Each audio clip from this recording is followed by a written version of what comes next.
What the heck is going on in the housing world right now? 2023 is unlike anything we've ever seen before, and here's what I think is going to happen. Stay tuned.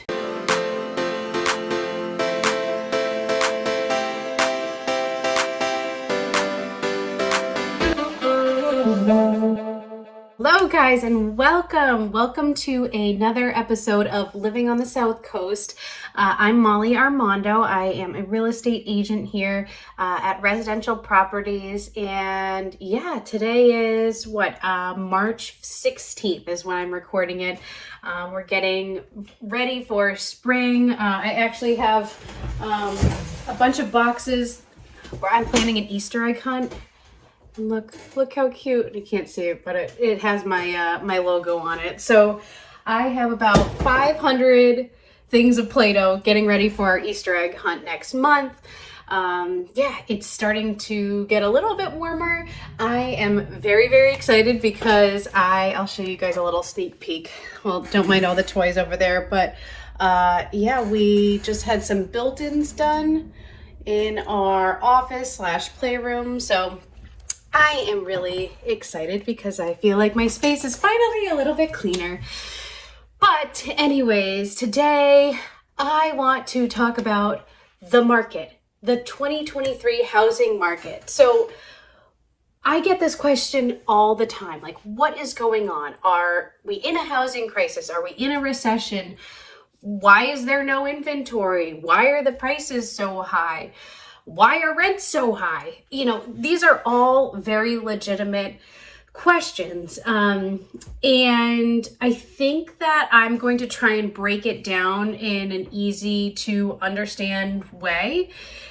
I was watching an interview the other day, and someone was interviewing like a mortgage banker or something. And they said, if you could describe 2023, the housing market in 2023 as an animal, what would it be? And the person goes, a lion. I'm like, that, to me, I feel like it would be a sloth or like a turtle. I don't know. not a lion. I mean, it's what we're going through is something that has never happened before, ever, in the history of housing in the US. And it's probably something that's never going to happen ever again, quite like this. So I'm going to be breaking down all of these different factors that are coming together to kind of create this perfect storm of events. Before I do that, I just want to say quickly, if you like the content on my channel, please go ahead and hit the subscribe button. I would greatly appreciate it. And another announcement that I wanted to make is I have a new home buyer's guide that I just published and made live. I've been sending it to my clients for quite some time, but I just made it live. So I will post it in the comments below. Download it. It's free. It basically walks through the whole buying process step by step. I try to make it really easily digestible and, easy to understand. So I hope that you guys find that helpful. Please feel free to use it, share it, do whatever you want with it. But that's a free resource for you guys. All right, so let's get into it. So the biggest issue, one of the biggest issues right now is inventory. So inventory is the number of homes that are for sale at any given moment. Now, inventory is low, right? We're still not back to the pre-pandemic inventory level. So it's still really low. There's slim pickings. There aren't a lot of houses to choose from. And I have been doing a lot of reading on this, listening to a lot of podcasts. I listened to a podcast recently. If you're at all interested in real estate or real estate investing, I highly recommend listening to a podcast called Bigger Pockets. You may have heard me talk about them in the past, but I started listening to them, like 10 years ago when they first got started. Anyways, long story short, they had an episode recently about inventory, and I just thought it was so fascinating because if you think about inventory, it started, this issue started way back in 2007 and 2008. So obviously banks were giving out way more loans than they should have. And there was a total, influx of houses. There were foreclosures everywhere. There were, on any given street, there would be 10 different houses for sale, right? So what happened when we were at this point where we just had so much inventory is that new construction basically tanked, right? It just fully stopped, came to a complete standstill. So new building construction stopped. We had this huge influx of inventory. Now, keep in mind, at the same time, the number of people in this country, it's growing, right? It's steadily increasing.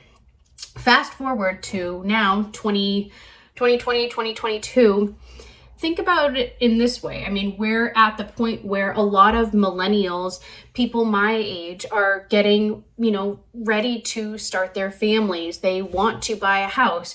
So at this time when millennials, which is one of the biggest, generations of people in this country, when they're getting ready to be at their prime time to buy a house, there's not a lot of inventory. So basically over the last 15 years or so, the number of houses have not been increasing at the rate of which the people are. Because new construction buildings stopped for not completely stopped, but it slowed down significantly, and it just the two haven't been correlating on the same path.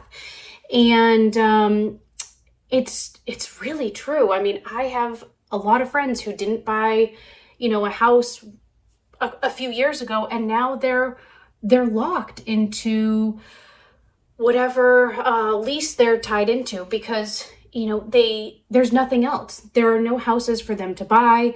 And, I've said this before, everything is cyclical, right? Like, this is all going to change. It's all going to pass. But I just think it's so interesting how, the new construction rates in 2007, 2008 how much those are impacting the world nowadays.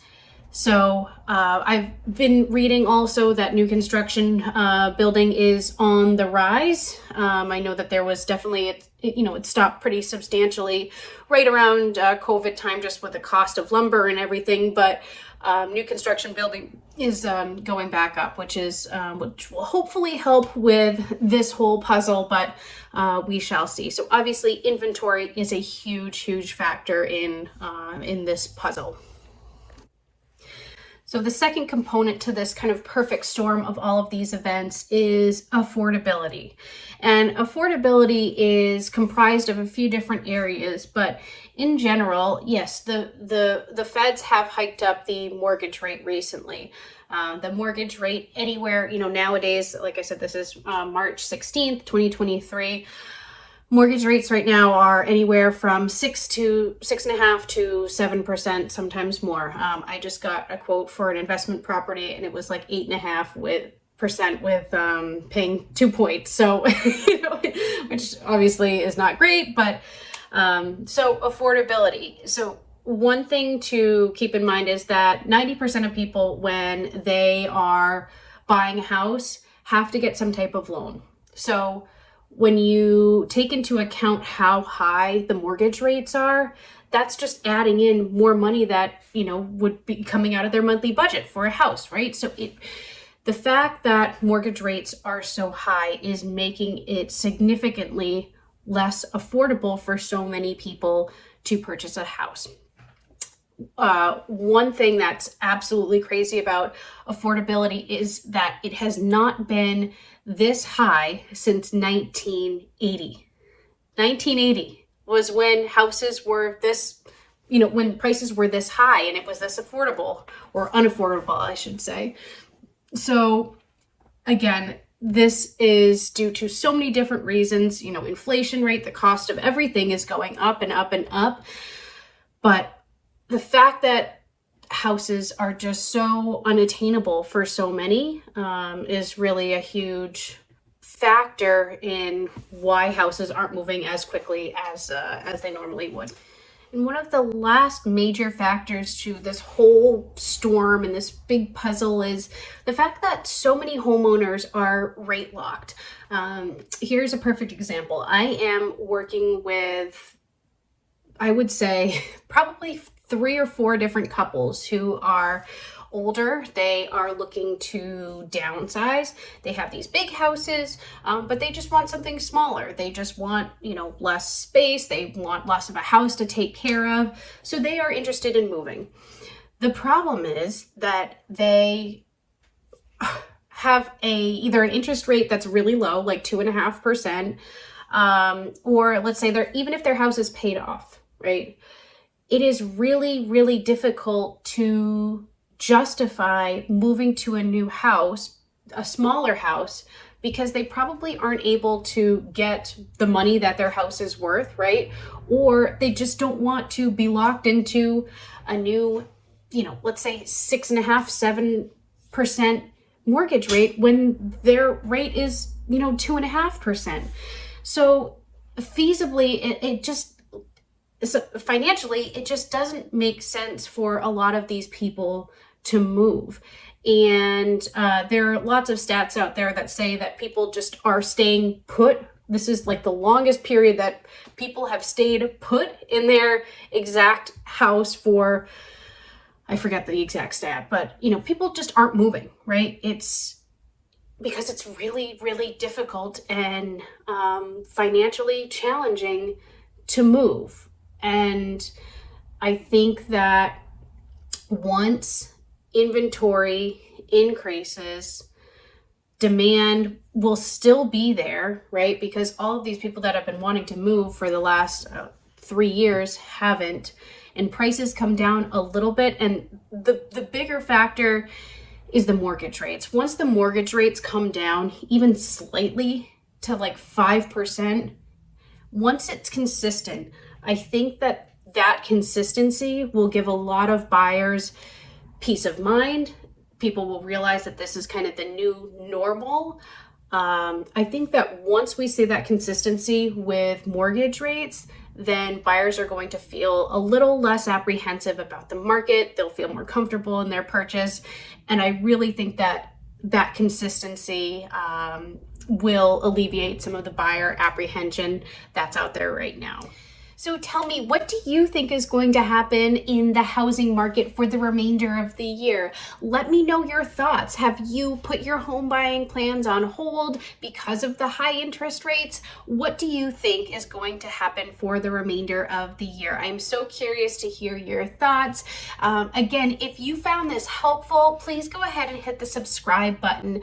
I put a new video each and every week. Most of the time, I highlight something to do with the South Coast of Massachusetts, Rhode Island, but every once in a while I'll sneak in a little bit of housing content for you guys. Just if a lot of people are asking for one topic in particular, I try to focus my content based on what my viewers and friends, subscribers, everyone is asking for. So again, I hope that you found this helpful. Please go ahead and hit the subscribe button. And I'm also going to remind you guys, if you are interested in my free home buying guide, you can find it in the link below. Just type in your email address and a version of the buyer's guide will be sent to your email. So I hope that you enjoy that.